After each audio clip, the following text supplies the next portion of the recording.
malas lang tayo ngayon kasi walang nagpakitang Sea of Clouds kanina, no?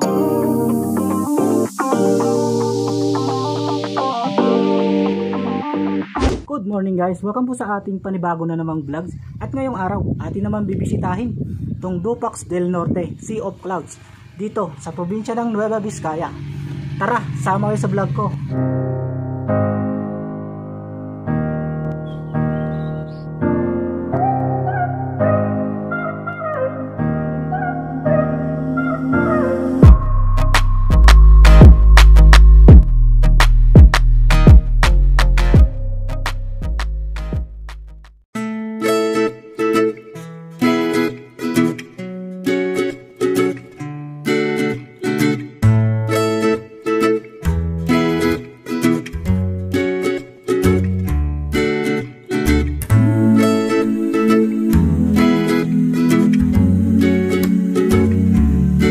So yan guys, nandito na nga tayo sa Dupax del Norte, Sea of Clouds.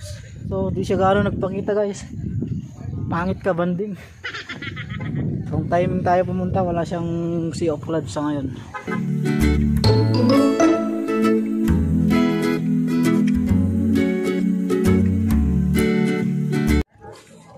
So guys, pangat tayo para magkape.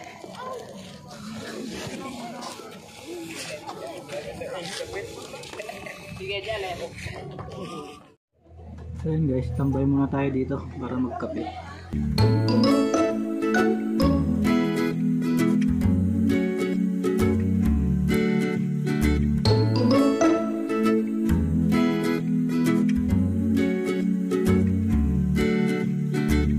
Yun guys, kape tayo.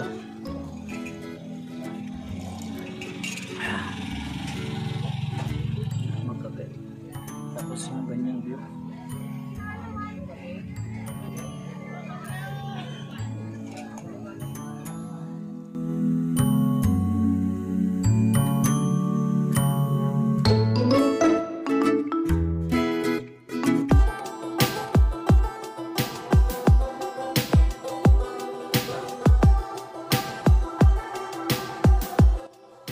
Ito ang Sea of Clouds viewpoint na matatagpuan sa Barangay Binwangan, Dupax del Norte, Nueva Vizcaya. Sumikat ang lugar na ito dahil na rin sa dami ng mga riders at mga turista na bumibisita rito. Ayon sa mga residente na nakatira rito ay bihira nga lang daw kung magpakita ang maladagat na kaulapan dito. At napatunayan ko nga nung ako'y bumisita rito, hindi naman totally na wala talagang nagpakita. Meron naman akong nadatnan, yun nga lang paubos la at kalat-kalat na rin. Ang Sea of Clouds viewpoint ay isa sa pinagmamalaking tourist spot ng probinsya ng Nueva Vizcaya. Kaya kung ikaw na nanonood ay hindi pa nagawi rito, subukan mong pasyalan ang lugar na ito.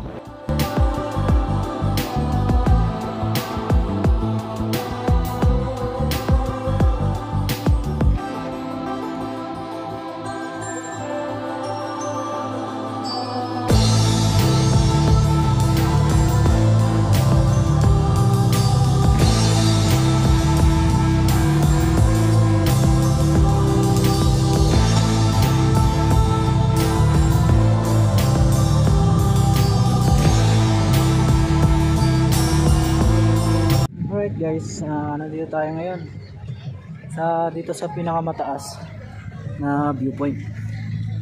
So nandun yung Songgaban viewpoint guys. So pupuntahan din natin yun mamaya.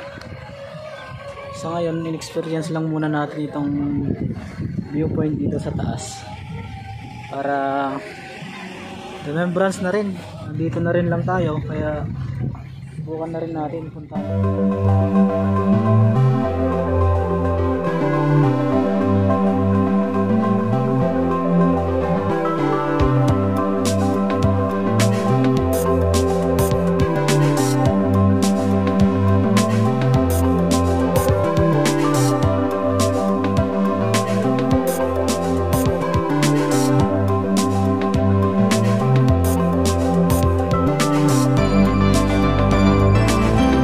Guys, kita niyo naman yung view dito. Overlooking.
guys, punta tayo dito sa Sunggaban Viewpoint.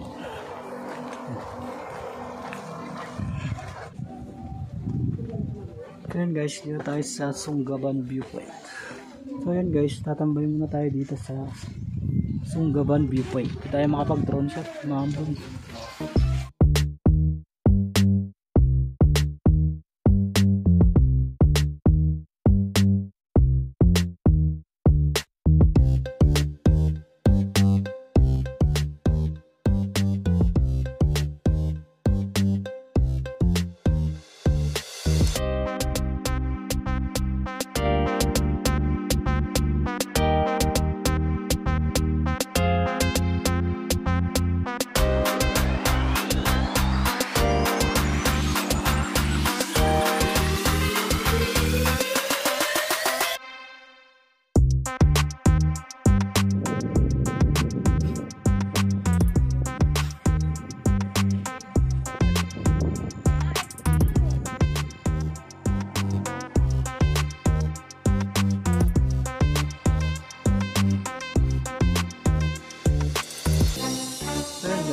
Bago tayo dito sa viewpoint ng Sunggaban Viewpoint. Yan. Time check 9:10 the morning. Yan.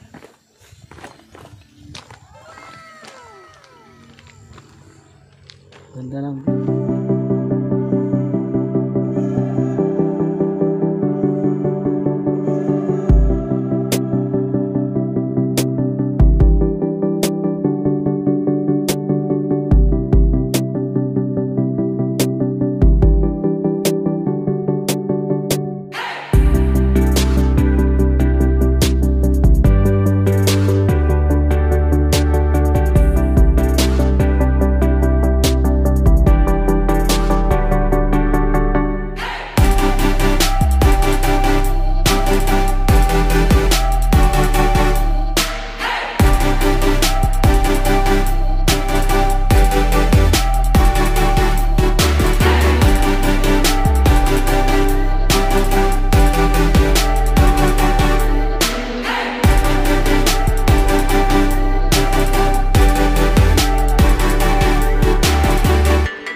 Guys, try natin bumaba dito sa Sunggaban Viewpoint dahil meron pa silang kubo-kubo rito. Ayan, tapos meron pang mga dilaw, bulaklak. Oh, napakalamig dito guys. So ayan guys, medyo minalas lang tayo ngayon kasi walang nagpakitang sea of clouds kanina, no? So kukunti lang yung nagpakita kanina. So sabi nga nila dito is hindi naman siya araw-araw nagpapakita, talagang tsamba-tsamba lang talaga. So nataon nga na walang nagpakita sa atin. So napakaganda rito. So sobrang lamig ng ihip ng hangin, tapos medyo maambon dito guys kasi nga sobrang foggy. Kanina walang sea of clouds eh, so medyo minalas nga lang tayo eh, hindi nagpakita sa ngayon. So anyway, solid pa rin kahit wala tayong naabutang sea of clouds. Sobrang worth it pa rin guys kasi nga napakaganda ng view. Tignan nyo naman yung 360 view nito na puro kabundukan. So nakikita nyo naman siguro sa aking drone shot na talagang napakaganda ng view. Talagang dinarayo ito guys ng mga turista at syempre yung mga rider na nagagawi rito So yun guys, sobrang lamig dito. Talaga namang napakasariwa ng hangin. Kita nyo naman yung kabundukan dito, overlooking. Kaya kung ikaw na nanonood ay hindi pa nakapunta rito, subukan mo pasyalan ito. Promise, napaka solid.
Hanggang dito na lang muna at samahan niyo pa po ako sa aking susunod pang mga vlogs. Huwag niyo kalimutang i-like at i-share itong video na ito. Mag-subscribe ka na rin sa aking YouTube channel. Stay humble PH signing off. I'll see you guys on my next